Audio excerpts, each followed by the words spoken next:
عارف المغاربه اش كيعيشوا. انا راه ساكنه في حي شعبي وعايش مع الفقراء، وحنا فقراء ماشي شي وحدين اللي لاباس عليهم، ما نكونوش عارفين المعاناه وعارفين المعاملات ديال الحياه كيفاش كيعيش فيها الذل والاهانه. هذه ذل واهانه. ربما هادشي باين يعني من خلال كلامك هشام، راه كتبان بانك ولد الشعب وبانك قريب من المواطن وقريب من القضايا اللي كتهمهم، يعني ماشي الحال انا واحد منهم، لانه ما كنهضرش من فراغ، راه كنهضر من معاناه انا كنعاني. راه ماشي انا لاباس عليا، راه كلشي كيعرف هشام ماشي واحد اللي انا اللي كيهمني هو انه واش بلادي ما قاداش انها تنتج لينا باش نعيشوا كرماء. لا كانت جو، حنا بلد فلاحي يعني ما عندناش اشكال، حنا بلد صحراوي غير ما فيش ارض صالحه للفلاحه. لا وكان خرج ناطق رسمي باسم الحكومه اللي كيأكد بان اليوم ولا كان السبب في التصدير فاحنا وقفناه.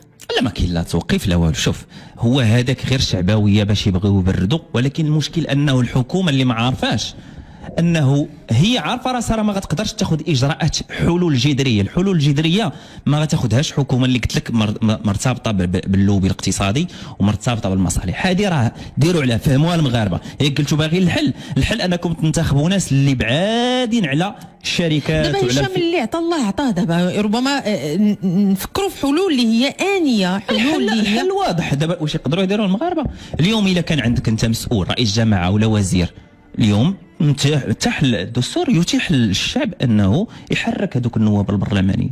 سيروا لهذوك النواب البرلمانيين اللي انتخبتوهم اللي عندهم شحال عندنا 395 نائب برلماني، بامكانهم الا بغاو يحركوا شي بند ولا فصل من الدستور يزرعوا الراء في الحكومه. والله حتى من غدا تلقاو البترول هبط والمواد والخضر والفواكه والاساسيه والخضر كلها هبطات، ولكن شكون اللي غيحركهم؟ هما انتم. سيروا عندكم النواب قول ليه بحال هكا بصحيح العباره حنا انتخبناك الا ما مشيتيش ورفعتي انت والحزب اللي انت كيمثلك وهضرتوا علينا ودرتوا حركتوا الملتمس الرقابه غير حركتوا هددتوا به، راه ما غنبقاوش نصوتوا عليك والله العظيم. غادي يتحركوا.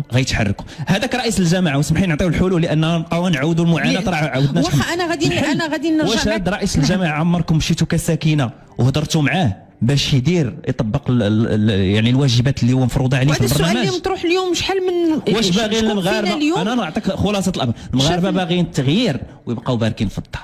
مستحيل انكم تعيشوا بكرامه وانتم تعلقوا ورا الفيسبوك، وانكم انتم ما تمشيوش لعند المسؤولين ديالكم في الجامعات وفي الجهات وفي الوزارات وتشكيوا بطريقه قانونيه وتحتجوا بالرسائل وتخاطبوا وقول لي حنا نيجي الانتخابات ما تجيش عندنا. وراه ما غنهضروا حتى مع هذوك اللي كنتي ضعفاء العقول اللي كيمشيو ما عندهمش وعي سياسي، حنا راه ما نخليهمش يصوتوا. وشوف الاحزاب اللي ما تحركت على الاقل غيبدا يصرف من جيبو عليك انت. عبد الرحيم، الملايين الناس تعاني في صمت. راه فرق كبير، لانه اذا كانت عندنا الحكومه ما عندهاش الخمامه بهذه الدارجه حنا راه كنعرفوا واش كنقولوا. لان ملي كنستنكروا هذا الشيء بهذه الطريقه وبهذا الاسلوب كنقولوا ما كنوجهش. انا راه عارف الحكومه راه عاجزه، ماشي لان هي داخله في مصالح متضاربه راه معمرها من المغاربه، وهذا هو جزء الحل المستمع اللي كانت قالت لك بغينا الحل انكم انتخبتوا حكومات على طول هذا التاريخ اللي داخله ومتشابكه مع اللوبي الاقتصادي، عندها مصالح معاه. راه ما يمكنش غتمشي وغتقزم ليه ديك اللهفه ديالو الارباح والشجع والطمع. ما عندهاش القدره. الا كان مثلا كيجي واحد كيكمد واحد الموظف او واحد المسؤول ولا كيدخل معاه في علاقه تجاريه ولا يعطيه رشوه ولا فساد غيعقل عليك انت ذاك المسؤول الفاسد. هذاك المسؤول الفاسد انت اللي حطيتيه، انت صوتتي عليه. اذا هنا ملي كتقول لي الحل هو انك ملي كنا كنقولوا وانا كنت كنقولها عاد قلت انا هذا العبد كنقول لهم المغاربه لا بقاوش تشوفوا في الانتخابات التشريعيه والجماعيه والجهويه وكتبقاو تضحكوا عليها وتبقاو تمسخروا عليها. لا راه هي فين غتشدكم واحد الوقيته غيشدوكم هادو اللي غيطلعوا وغيخرجوكم كما كنقولوا من عين البرا. وها هما كيخرجوكم من عين البرا. ماشي ديك قضيه ربانا ما ربانا، لا رباكم لانكم عطيتهم السلطه. الا كان عطيتوا السلطه اللي عنده ضمير واخلاق وكنتوا حريصين قبل من الانتخابات فاش كانت الدوله كتقول لكم نشوفوا الناس اللي نزهاء، شوفوا النزهاء ما لقيتوش النزهاء سيروا لحوها بيضاء. 10 المليون ولا 20 مليون مغربي اللي 16 مليون مغربي اللي عنده الحق في التصويت كل حبيضه غتعاود انتخابات وغتقول الدوله، لان مشى هذاك العهد ديال الحكم الدوله دير ما بغات في الانتخابات غتقول الاحزاب ما بغاكم حتى واحد، سيروا جيبوا نخاب اللي تثق فيها. ولكن هاد النقطه اللي درت ما عمر ما هضروا عليها في الاعلام، وراه هي الحل هاد المشاكل. لان انا لا رجعت نبقى نجلب العاطفه ديال المستهلكين كما راه كيعانيو، راه ما غنحلش لهم المشكل، راه غنزيد غير ناكد لهم معاناتهم ونقول لهم راه الحكومه راه ما غديرش. اذا شنو كان الياس والاحباط.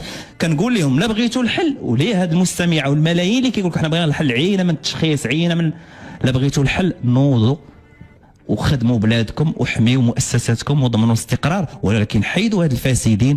انا نقول كاينه، نختم لك، اي بلاد فيها ثلاثه العناصر، فيها الصالح وفيها المصلح وفيها الفاسد، والرابع هو المفسد. حنا في المغرب عندنا الصالحين بزاف الحمد لله. الصالحين، المصلح اللي كيبدل المنكر ويغير الفساد وغيره، اللي كاين حاجه سلبيه، هادو قلال وما كاينينش، والفاسدين والمفسدين راه طعم الله. غادي